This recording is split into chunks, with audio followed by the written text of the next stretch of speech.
Hello दोस्तों, कैसे हैं आप लोग। दोस्तों, अक्सर लोग पूछते हैं कि हमें कोई ऐसा मुल्क बता दें जो कि बहुत ही तरक्की याफ्ता हो, जो कि बहुत ही डेवलप हो और जहां जाना बहुत ज़्यादा आसान हो और जहां जाने के लिए हमें वीज़ा लेने की ज़रूरत ही ना पड़े। तो दोस्तों, आज की वीडियो उन्हीं लोगों के लिए, क्योंकि आज जिस वीडियो में जिस मुल्क के बारे में मैं आपको बताऊंगा, इस मुल्क का सबसे बड़ा फ़ायदा ये है कि इस मुल्क में जाने के लिए आपको वीज़ा लेने की ज़रूरत ही नहीं है।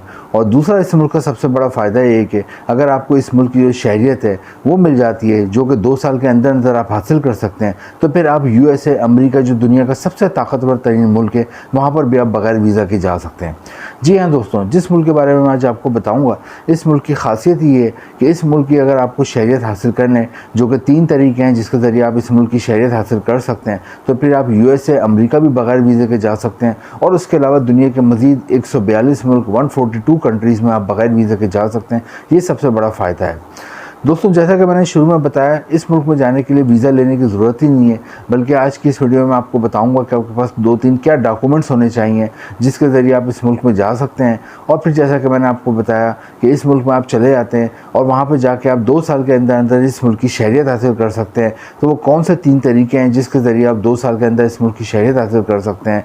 और दोस्तों, इस मुल्क में आप अपनी फैमिली को ला सकते हो, इस मुल्क में सैलरी कितनी होगी, इस मुल्क में कौन कौन सी आप जॉब कर सकते हैं, कौन कौन सी जॉब के मौके हैं, ये तमाम चीज़ें हम आज की इस वीडियो में देखेंगे। दोस्तों, जिस मुल्क के बारे में मैं आपको बता रहा हूँ, यहाँ पे तमाम USA की पॉलिसियाँ चलती हैं। आपको ऐसा लगता है कि आप USA, अमेरिका में ही घूम रहे हैं, क्योंकि हर चीज़ यहाँ पे USA, अमेरिका के तहत ही चलती है। बज़ाहिर ये अलग मुल्क है, लेकिन तमाम एडमिनिस्ट्रेटिव पॉलिसियाँ इसमें USA की ही चलती हैं। दोस्तों, जैसा कि मैंने आपको शुरू में बताया कि इस मुल्क में जाने के लिए आपको वीज़ा लेने की ज़रूरत नहीं है, बल्कि आपके पास 3 चीज़ें होनी चाहिए। एक तो आपका पासपोर्ट बना हुआ हो, और पासपोर्ट ना सिर्फ बना हुआ हो बल्कि वैलिड भी हो। यानी ये ना हो कि पासपोर्ट तो आपने बनवाया था 4-5 साल पहले, लेकिन फिर वो रखे रखे एक्सपायर हो गया है। कम से कम उसकी एक्सपायर होने में 6 महीने बाकी हैं। पहली चीज़ तो ये है। दूसरी चीज़, आपके पास हेल्थ सर्टिफिकेट हो। तीसरी चीज़, आपके पास कैरेक्टर सर्टिफिकेट हो। चौथी चीज़, आपके पास FRC हो। ये तमाम चीज़ें आपके पास होनी चाहिए। जब आप इस मुल्क में पहुंच जाते हैं तो फिर आप यहाँ के 2 साल के अंदर अंदर इस मुल्क की शहरियत हासिल कर लेते हैं। उसके 3 तरीके हैं, वो तीनों तरीक़ों में आपको बताऊंगा, ताकि आपको जो तरीका अच्छा लगे वो अडॉप्ट करके आप इस मुल्क की शहरियत हासिल कर लें। और शहरियत हासिल करने का जो फ़ायदा होता है वो मैंने आपको बताया कि इस मुल्क की अगर शहरियत जिनको मिल जाती है, इस मुल्क की नेशनलिटी मिल जाती है, इस मुल्क का पासपोर्ट मिल जाता है, तो वो दुनिया के वो 142 मुल्कों में वीज़ा फ्री या वीज़ा ऑन अराइवल जा सकते हैं। यानी वहाँ जाने के लिए उन्हें वीज़ा लेने की ज़रूरत नहीं है। और सबसे बड़ी बात कि USA, अमेरिका बहुत कम मुल्कों को ये फैसिलिटी देता है कि उसके शहरी USA, अमेरिका में बग़ैर वीज़े के आ जाएँ, लेकिन इस मुल्क के शहरियों को USA, अमेरिका ने ये फैसिलिटी दी हुई है कि अगर इस मुल्क की शहरियत जो भी रखता है वो अमेरिका बग़ैर वीज़े के विज़िट करता है, तो यहाँ के जो अक्सर शहरी होते हैं वो USA जाते हैं, उन्हें वीज़ा लेने की ज़रूरत नहीं होती। वरना आपको पता है USA इस वक्त दुनिया का सबसे ताकतवर मुल्क है। USA इस वक्त सबसे इम्पॉर्टेंट मुल्क है। इसी की पॉलिसी ही इस वक्त दुनिया में ज़्यादातर मुल्कों में चलती हैं। तो जो दुनिया का सबसे ताकतवर मुल्क है, जो दुनिया का सबसे इम्पॉर्टेंट मुल्क है, जिसकी पॉलिसियाँ तकरीबन पूरी दुनिया में चल रही हैं, उस मुल्क में जाने के लिए अगर आपको वीज़ा लेने की ज़रूरत नहीं पड़ती, तो उससे बड़ी और इससे अच्छी बात क्या हो सकती है।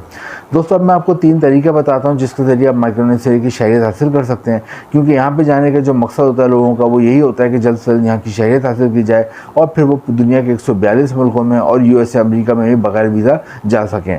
दोस्तों, थोड़ा सा माइक्रोनेशिया के बारे में बता दूँ। माइक्रोनेशिया की आबादी कम है और ये न्यूजीलैंड और ऑस्ट्रेलिया के करीब वाक़ एक आइलैंड कंट्री है। आइलैंड कंट्री उस मुल्क को कहते हैं जिसके चारों तरफ समंदर होता है। दोस्तों, जैसा कि मैंने बताया, 4 चीज़ें आपके पास होनी चाहिए: passport, health certificate, character certificate और FRC, NIC। ये तमाम चीज़ें जब होती हैं और आप माइक्रोनेशिया पहुंच जाते हैं तो 3 तरीके अख्तियार करके हम यहाँ की नेशनलिटी ले सकते हैं। दोस्तों, पहला तरीका उसमें जो है वो है बाय मैरिज। अगर आप वहाँ जाके शादी कर लेते हैं वहाँ की किसी खातून से, किसी लड़की से, तो आपको 2 साल के अंदर अंदर वहाँ पे शहरियत मिल जाती है। और पाकिस्तान और इंडिया के अक्सर लोग जो जाते हैं वहाँ पे पेपर मैरिज करते हैं, और पेपर मैरिज करने के बाद वो अपने आप की मैरिज रजिस्टर्ड कराते हैं, और फिर वहाँ गवर्नमेंट में जब 2 साल बाद वो गवर्नमेंट उनकी तस्दीक कर देंगे कि मैरिज हुई है, तो उसके बाद उन्हें शहरियत मिल जाती है। पहला तरीका तो ये। दूसरा तरीका ये है कि अगर आप कोई जॉब वगैरह हासिल कर लेते हैं तो आपको नेशनलिटी और शहरियत मिल जाती है। जॉब कौन कौन सी होंगे आपको बताया, तो यहाँ पे क्योंकि मैंने जैसे आपको बताया आइलैंड कंट्रीज़ के चारों तरफ समंदर है। तो ये दोस्तों यहाँ पे फ़िशिंग इंडस्ट्री बहुत ज़्यादा ग्रो कर चुकी है। यहाँ फ़िशिंग इंडस्ट्री में आपको आराम से जॉब मिल जाती है। फ़िशिंग इंडस्ट्री में बहुत सारे काम होते हैं, अगर आप पढ़े लिखे होते हैं तो उस हिसाब से आपको फ़िशिंग इंडस्ट्री में जॉब मिल जाती है, अकाउंटेंट की, कैशियर की, मैनेजर की। लेकिन आप पढ़े लिखे नहीं हैं, लेकिन आप मेहनती हैं, काम करना चाहते हैं, काम करना जानते हैं, तो फिर आपको फ़िशिंग इंडस्ट्री में बहुत सारे काम मिल जाते हैं। वहाँ पे पैकिंग का काम मिल जाता है, वहाँ पे कटिंग का काम मिल जाता है, वहाँ पे स्टोर रूम में काम मिल जाता है, वहाँ पे वेयर हाउस में काम मिल जाता है, वहाँ पे फ़िशिंग इंडस्ट्री के हवाले से जो ट्रांसपोर्टेशन होती है उसमें काम मिल जाता है। यानी कि फ़िशिंग इंडस्ट्री में आपको आराम से जॉब मिल सकती है, वहाँ पे अच्छी खासी फ़िश पैदा होती है। दोस्तों दूसरे नंबर पे यहाँ पे होटल रेस्टोरेंट इंडस्ट्री में बहुत जॉब है, क्योंकि यहाँ पे बहुत टूरिस्ट साल भर घूमने आते हैं। तो होटल रेस्टोरेंट इंडस्ट्री में हर उस मुल्क में जॉब होती है जहाँ पे टूरिस्ट आते हैं। होटल रेस्टोरेंट इंडस्ट्री में सिर्फ उस मुल्क में जॉब ना होती जहाँ पे टूरिस्ट ना आते हों। तो दोस्तों होटल रेस्टोरेंट इंडस्ट्री में हर तरह की जॉब होती है। और जैसे कि आप अगर पढ़े लिखे हैं तो फिर आप होटल के मैनेजर बन सकते हैं, एडमिनिस्ट्रेटर बन सकते हैं। लेकिन आप पढ़े लिखे नहीं हैं तो फिर आप वहाँ पे लेबर काम कर सकते हैं, आप वेटर का काम कर सकते हैं, वेट्रेस का, लेबर बॉय का, रूम सर्विस का, हाउस कीपिंग का, लॉन्ड्री का, गार्ड का। इसके अलावा अगर आपको खाना बनाने का शौक़ है तो शेफ़ या कुक का काम कर सकते हैं। इसके अलावा किचन हेल्पर के तौर पर भी काम कर सकते हैं, रिसेप्शनिस्ट के तौर पर भी काम कर सकते हैं। और अगर आपको गाड़ी वगैरह चलानी आती है, ड्राइविंग आती है, तो एयरपोर्ट से होटल तक आप गैस को लाने और ले आने की भी ड्यूटी कर सकते हैं। इसके अलावा दोस्तों वहाँ पे फूड डिलीवरी की जॉब है, फूड डिलीवरी करनी होती है घरों ऑफिस में, वो आप कर सकते हैं। और ग्रोसरी की डिलीवरी करनी होती है, ये भी आप कर सकते हैं। ये 2-3 किस्म की जॉब है। तो अगर आपको जॉब मिल जाती है तो अगेन वहाँ पे आप रिक्वेस्ट कर सकते हैं वहाँ की गवर्नमेंट से नेशनलिटी और शहरियत की, और कुछ अरसे रहने के बाद वहाँ पे आपको नेशनलिटी और शहरियत मिल जाती है जॉब की बेस पे। तीसरा तरीका जो है वो ये है कि वहाँ पे अगर आप कोई बिज़नेस करते हैं, कोई इन्वेस्टमेंट करते हैं, कोई कारोबार करते हैं, तो आपको यहाँ पे फिर उस सूरत में भी शहरियत और नेशनलिटी मिल जाती है।